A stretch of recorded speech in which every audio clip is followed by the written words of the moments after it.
ሰላም ጤና ይስጥልን ክቡራን ተመልካቾቻችንና አድማጮቻችን ዘውዱ መንግስቴ ነኝ ከዚህ ከአገረ እንግሊዝ። አሁን የዘውዱ ሾው አጫጭር ዜናዎችን አቀርብላችኋለሁ፣ አብራችሁን ቆዩ። በቅድሚያም እርሶቹን እንሆ። ፋኖ ታላላቅ ድሎችን ተጎናጸፈ፣ ልዩ ኮማንዶዎቹንም አስመረቀ። ሾፌሩ ከማረሚያ ቤት ተገደለ። ሶማሌ ክልልም እገዳ ጣለች። በምክክር ኮሚሽኑ ላይ መግለጫ ሰጠ ፋኖ። የብልጽግናው ከፍተኛ አመራርም ተገደለ። ለአፄ ኃይለ ሥላሴም በእንግሊዝ የሙዚቃ አልበም ተለቀቀላቸው። አሁን ወደ ዝርዝሩ እንሄዳለን፣ አብራችሁን ቆዩ። የአፄ ዘርዓ ያዕቆብ አንደኛ ኮር ናደው ክፍለ ጦር ለወራት ያሰለጠናቸው ነው አዳዲስ ምልምል ፋኖ ኮማንዶ ሰልጣኞችን በደማቅ ሁኔታ ማስመረቁ ታወቀ። የአማራ ፋኖ ሸዋ ጠቅላይ ግዛት አሳምነው እዝ ስር በሚገኘው የአፄ ዘርዓ ያዕቆብ አንደኛ ኮር ናደው ክፍለ ጦር ለወራት ያህል ሲሰለጥኑ የቆዩ ጠንካራ የንድፈ ሀሳብ እና የተግባር ስልጠና ሲከታተሉ የቆዩ አዲስ ምልምል ኮማንዶ ሰልጣኞች ነው በትላንትናው ዕለት በደማቅ ሁኔታ ማስመረቁን የገለጸው። በዚሁ የምረቃ ስነ ስርዓት ላይ የእዝና የኮር ከፍተኛ አመራሮች፣ ጥሪ የተደረገላቸው የክብር እንግዶች እንዲሁም የአካባቢው የቀበሌና የክላስተር አመራሮችም ተገኝተዋል። የዕለቱ መርሃ ግብር የተጀመረው በተመራቂ ሰራዊቱ አባላት የክብር ሰላምታና ወታደራዊ ሰልፍ ማሳያ ሲሆን ተመራቂዎቹ በስልጠና ወቅት ያገኟቸውን የአካል ብቃት፣ የትዕዛዝ አቀባበል፣ የአሰራር ዲሲፕሊን እንዲሁም ልዩ ልዩ ታክቲክና ክህሎቶችን የሚያሳዩ ትርኢቶችንም ለታዳሚው አቅርበዋል። በዕለቱ የዙ ከፍተኛ አመራር አርበኛ ዳዊት ቀጸላ ባደረገው ንግግር የምረቃ ፕሮግራሙ የጽናት የዲሲፕሊንና የመስዋዕትነት ውጤት መሆኑንም ገልጧል። ተመራቂዎቹ በስልጠና ወቅት ያሳዩትን ወታደራዊ ክህሎት፣ የተጣለባቸውን ታሪካዊ አደራ ለመሸከም ዝግጁ መሆናቸውንም ያረጋገጡበት ነው ተብሏል። ሰራዊቱ ህዝቡ እንደ አይኑ ብሬን እንዲጠብቅና የተሰዋ ጀግኖችን አደራ እንዲቀጥልም ነው ጥሪ የቀረበላቸው። በሰራዊቱ ምረቃ መርሃ ግብር ላይ የተገኙትም የሸዋ ጠቅላይ ግዛት አሳምነው እዝ ስልጠና መምሪያ ኃላፊ አርበኛ 50 አለቃ እሸቱ ኃይለ ሚካኤል በበኩሉ የዲሲፕሊን ታማኝነትና ለህዝብና ለዓላማ በጽናት መቆም የሰራዊቱ ዋና መሰረት ናቸው ሲልም ተናግረዋል። ከተመራቂዎቹ መካከል አስተያየታቸውን የሰጡ አባላቶች በስልጠናው ወቅት ያገኙትን ልምድ ለቀጣይ ስራቸው ትልቅ አቋም እንደሚሆናቸው በመግለጽ የተጣለባቸውን የህዝብ እና ድርጅታዊ ኃላፊነት በብቃት ለመወጣት ዝግጁ መሆናቸውንም አረጋግጠዋል። የምረቃ ስነስርዓቱ በተመራቂዎቹ የቃለ መሃላ ስነስርዓት ከተካሄደ በኋላ በደማቅ ሁኔታም ተከናውኗል። በወቅቱ ተመራቂዎቹም ደስታቸውን እንዲህ ሲሉም ገልጠዋል።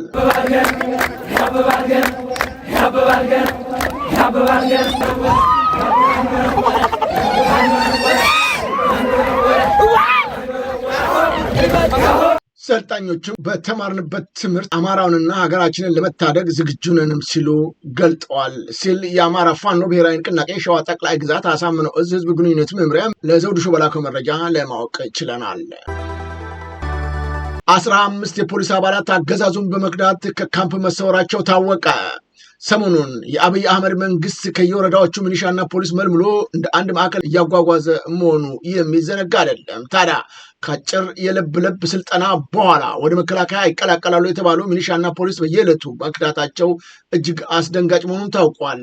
ከዚሁ ጋር ተያይዞ ከመካነ ሰላም ተጭነው ወደ ጊምባ ማዕከል ከተወሰዱት መካከል 8 የፖሊስ አባላቶች ሌሊት ከካምፕ መጥፋታቸው የተረጋገጠ ሲሆን በተመሳሳይ መልኩም ከመቅደላ ወረዳ 7 ፖሊሶች የጠፉ ሲሆን በድምሩ 15 የፖሊስ አባላቱ አገዛዙ መክዳታቸው ነው የታወቀው። ከመቅደላ ወረዳ ፖሊስ መካከል የጠፉትም ምክትል ሳጅን ሙላት ባይጨክን፣ ምክትል ሳጅን ሞገስ፣ ዋና ሳጅን አቡሽ ሰይድ፣ ምክትል ሳጅን ጀማል፣ ምክትል ሳጅን ጸጋይ፣ ሳጅን ኮስትር ዘመን መሆናቸውንም ለማወቅ ችለናል። የአንሻ ሰይድ አናብስቶች በምስራቅ ወለጋ ዞን ሰቡ ቡሬ ወረዳና ጉቲን ጊዳ ወረዳ የህልውና ትግሉን እንደቀጠለ መሆኑን ገልጸዋል። በተጨማሪም በአድማሱን በማስፋት በምስራቅ ወለጋ ዞን ጊዳ አያና ወረዳ በመንደር 4 እና በመንደር 3 ላይ እንዲሁም በሆሮ ጉድሩ ወለጋ ዞን አቤ ደንጎሮ ወረዳ ቱሉ ጋና ከተማ በመቆጣጠር አንጸባራቂ ድልም ተቀዳጅቷል። ፋኖ በትላንትናው ከጠዋቱ 1 ሰዓት ላይ በመናበብ አበጀ ጥበቡ ነበልባል ክፍለ ጦር በመንደር 4 በመግባት ጠላት ሙትና ቁስለኛ በማድረግ ከአካባቢው በማስወጣት በተጨማሪም አንገር ጉትን ክፍለ ጦር መንደር 3 ቀበሌ በመግባት የጠላትን ፓትሮል ኃይል ከነተሽከርካሪው ሲመታ በሁለቱም ቀበሌዎች የተናበበ የሁለቱ ክፍለ ጦሮች ጥምረት ከከተሞቹ በማስወጣት እግር በእግር እየተከታተሉ ሙትና ቁስለኛውን በመጣል አንገርጉቲ ከተማ መዘጋጃ ውስጥ በፍርሃት ከትሞ እንደሚገኝ ነው የተገለጸው። በሌላኛውም በሆሮ ጉድ ወለጋ ዞን አቤ ደንጎሮ ወረዳ ቱሉ ጋና ከተማ ታፈረ አለሙ ሳተናው ክፍለ ጦር በልዩ ኦፕሬሽን ከተማውን ተቆጣጥሮታል።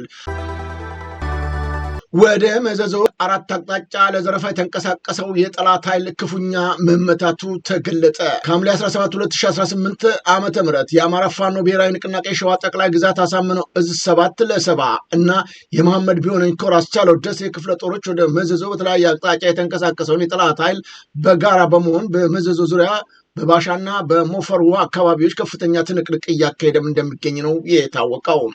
መነሻውን ከመንዝ አውራጃ ሞላሌ ወገሬ መሃል ሜዳ ዘመሩ ያደረገውና የጠላትን ኃይል የመሐመድ ቢሆነኝ ኮር ወንዱ አስቻለው ክፍለ ጦር ከረፋዱ 4 ሰዓት ጀምሮ ከባሻ ከተማ ዙሪያ ከፍተኛ ትንቅንቅ እያደረገ እንደሚገኝና ከቆባስ ጥል እስከ መዘዞ ከተማ ድረስ ሁለቱም ክፍለ ጦሮች በቅርጅት ገጥመው ከፍተኛ ጉዳት በጠላት ላይ ማድረሳቸው ተገልጿል። የ11ኛው እና የ104ኛው ጥምር ጦር እስካሁን ድረስ በከባድ ትንቅንቅ ላይ እንደሚገኙም ከግንባር ያገኘናቸው መረጃዎች የሚጠቁሙ ሲሆን የአማራ ፋኖ ብሔራዊ ንቅናቄ ሸዋ ጠቅላይ ግዛት አሳምነው እዝ ህዝብ ግንኙነት መምሪያ መረጃውን አድርሶናል። ፋኖ በምክክር ኮሚሽኑ ላይ መግለጫ አወጣ። ዘርፈጁ አገዛዝ ያዘጋጀውን የብልጽግና እና የጀሌዎችን ጉባኤ አስመልክቶ ከአማራ ፋኖ ብሔራዊ ንቅናቄ የተሰጠ መግለጫ ለልዩነትና ለጦርነት ምክንያት በሆኑ አጀንዳዎች ላይ ከአካታች ብሔራዊ ውይይትና ምክክር ማድረግ በተመለከተ የኢትዮጵያ ህዝብ ለዘመናት ሲያቀርበው የቆየ ጥያቄ መሆኑ ይታወቃል። ሐቀኛ ብሔራዊ ምክክር ማድረግ ለሀገር ዘላቂ ሰላም አስፈላጊ የመሆኑን ያህል የብሔራዊ ምክክር ሂደት በተለይም የምክክር ሂደቱ አካታች የሚካሄድበት ነባራዊ ሁኔታ ሂደቱን የሚመራው ተቋም አወቃቀርና ተቋሙ ገለልተኛ አሳታፊና ለሌሎችም ሁኔታዎች በአግባቡ ካልታዩ ነባር ችግሮችና ቅራኔዎች ከማስፋትና ከማወሳሰብ ያለፈ ፋይዳ አይኖረውም ሲል በመግለጫው አሳውቀዋል። ፋኖ በማስከተልም በብልጽግና አገዛዝ ጦረኛና ዘረፈጅ ቀውስ አገዛዝ ምክንያት ዓመት የተሻገረና የሚሊዮኖችን ህይወት ያመሰቃቀለ ደም አፋሳሽ ጦርነት ውስጥ ያለችው አገራችን ይህን በህዝብ ላይ የተከፈተውን ጦርነት ያወጀው አገዛዝ ጦርነትን ለማቆም ምንም አይነት ፍላጎት ባላሳየበት ሁኔታ ውስጥ የሚደረግ የምክክር ድግስ በጀት ከማባከን እና ለአገዛዙ የገጽታ ግንባታ ከመስራት ያለፈ ፋይዳ አይኖረውም ብሏልም።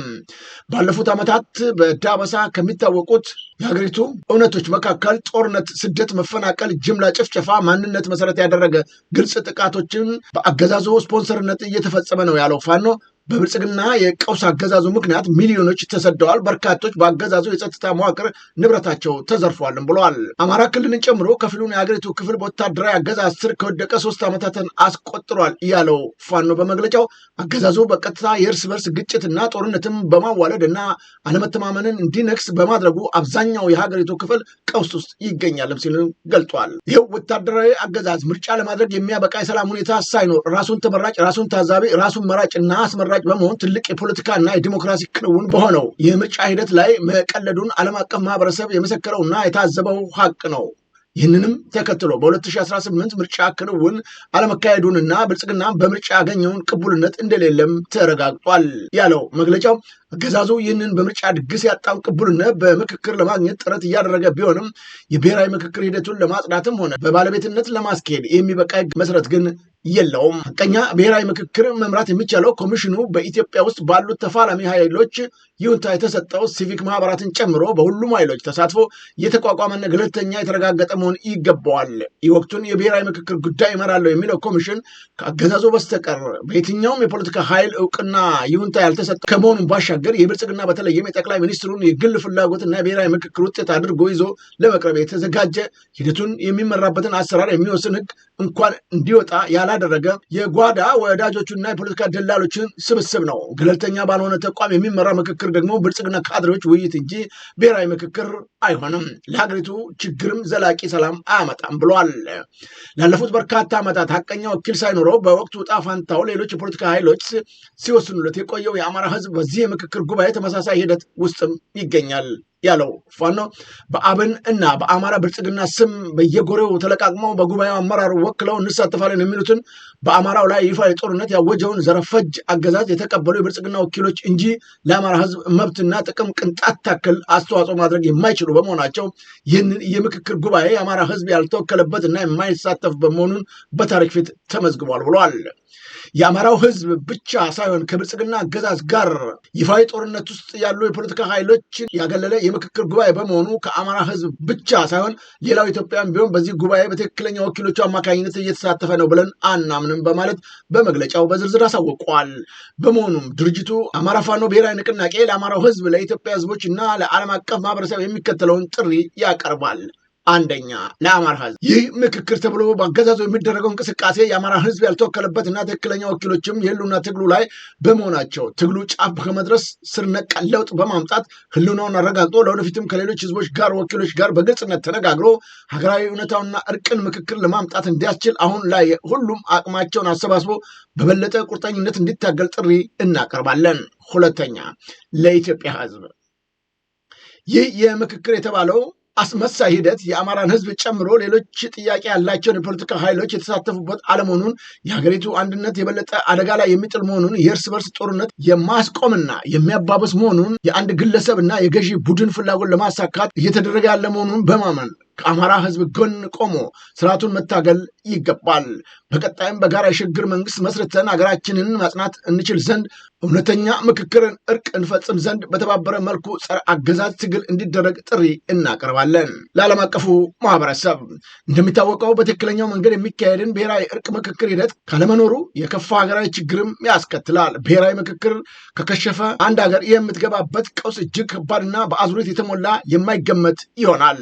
የብዙ ሀገራት ብሔራዊ እርቅና ምክክር የተኮላሸው ገለልተኛና አሳታፊ የሌለው ሂደት በመከተላቸው እንደሆነ ብዙ ምሳሌ ተሞክሮችም አሉ።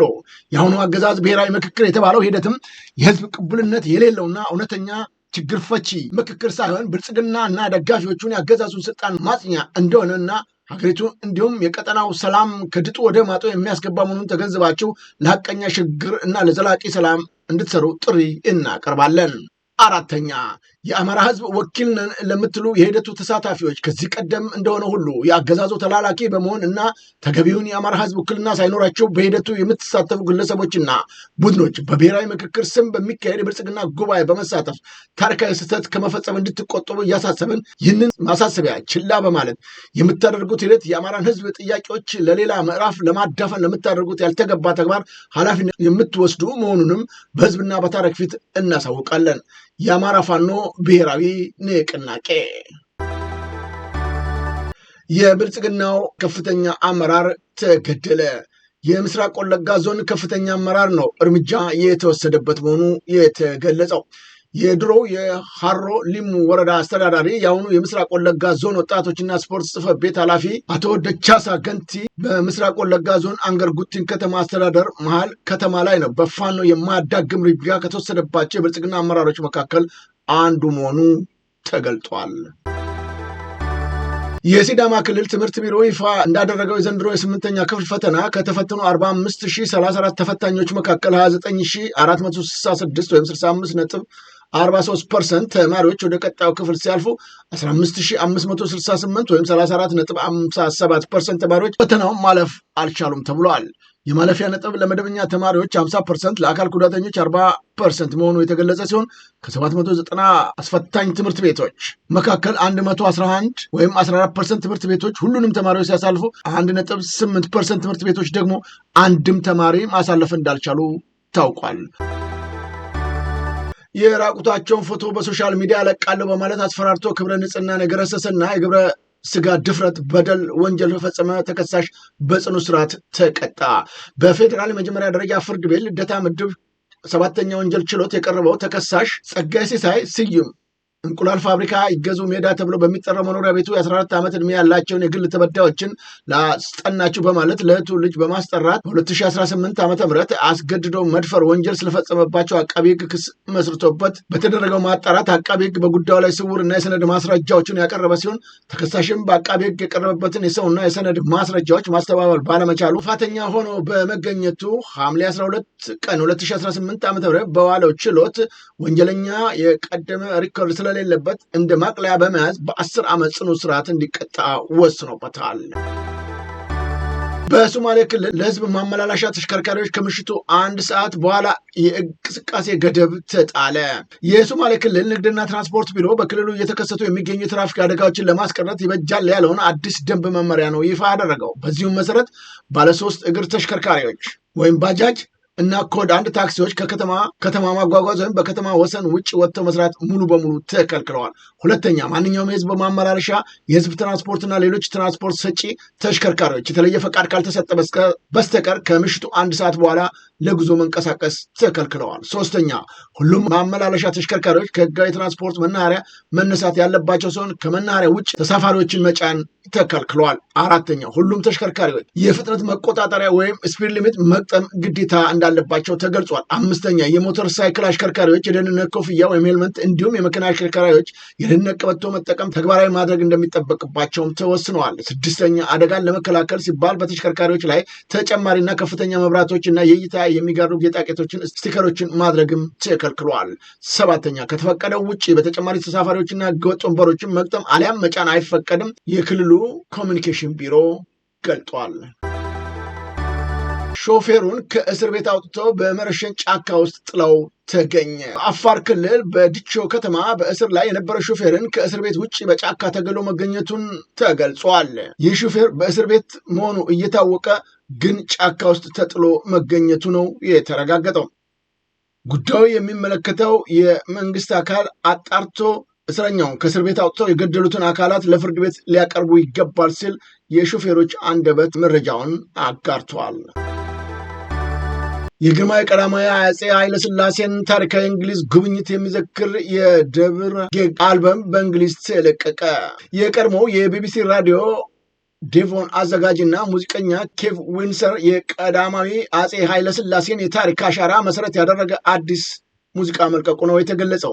ሬድ ላይን ቨርሰስ ዋይት ሃርት የተሰኘውን ይህን 4 ዘፈኖች የያዘ የደብ ሬጌ አልበም ንጉሠ ነገሥቱ በ20ኛው ክፍለ ዘመን በእንግሊዟ ኦክሃምፕተን ከተማ የሚገኘውን የዋይት ሃርት ሆቴል የጎበኙበትን ታሪካዊ የሚያስታውስ እንደሆነም ተጠቁሟል።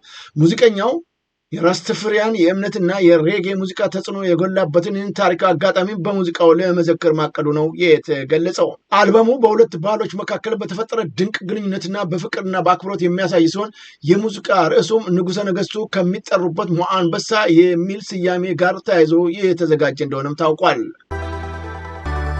በመጨረሻ የዓለም የምግብ ፕሮግራም በቀጣዮቹ 6 ወራት ኢትዮጵያ ውስጥ የሰብአዊ ድጋፎችን ለመቀጠል $182 ሚሊዮን ያስፈልገኛል አለ። ድርጅቱ በተያዘ አውሮፓውያን ዓመትም ለኢትዮጵያ ሰብአዊ እርዳታዎች ከፍተኛ ገንዘብ እጥረት እንደገጠመው ሰሞኑን ባወጣው ሪፖርትም ገልጿል። እስከ ቀጣዩ ነሐሴ ወር በሀገሪቱ ውስጥ የሰብአዊ እርዳታ ለመቀጠል ለእያንዳንዱ የምግብ እህል ተረጂ ከመደበው መደበኛ ራሽን ላይ የ60% ለመቀነስ እንደተገደደ ነው ድርጅቱ ያሳወቀው።